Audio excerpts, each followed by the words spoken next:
Today's installment begins in the year 1999 and with the Battle of Nova Scotia. The Eagles and Mooseheads battled to a 4-4 tie in Halifax. It looked as though the Eagles would pick up a win on the road over that season's Memorial Cup hosts, but Halifax rallied with two third-period goals, including the tying goal with 76 seconds left. A Cape Breton-born defenseman on the Mooseheads, Ali McEachern, chipped in 2 assists. Cape Breton received offense from the blue line as well, as Chris Linus recorded a goal and an assist. As he often did in this rivalry, Hunter Lahash dropped the gloves in this game with David Hensworth. In 2003, the Scream Eagles battled a new rival as the PEI Rocket visited Center 200 in the season opener. PEI had moved from Montreal in the offseason, and they were victorious in their very first game, shutting out Cape Breton 4-0. The Eagles had a talent-laden team that season, but they were missing 6 players due to NHL training camps, which is, of course, why the season's starting later this year. Sebastian Nollet picked up the shutout for the Rocket, and he would be one of 4 different PEI goaltenders to beat an Eagles team that season that only lost 19 games. This game marked the debut of defensemen Charles Fontaine and Neil Smith for Cape Breton.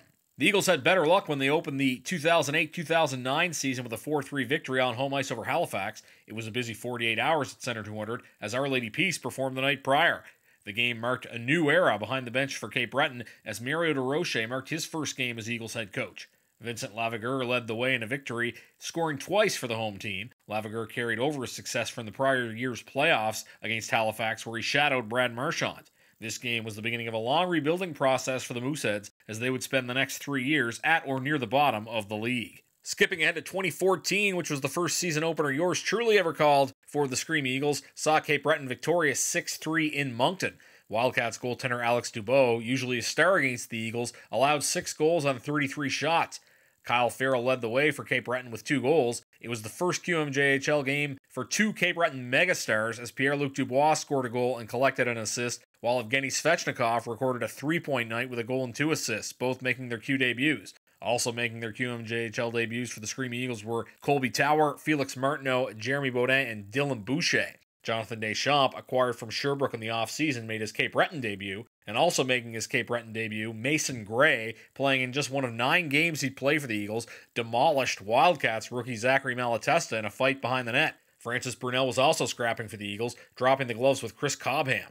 Eric Leger led the way for the Cats in a loss with 2 points. Cape Breton held Connor Garland scoreless in this game, as Garland was playing his first regular season contest after getting hurt in Sydney that February.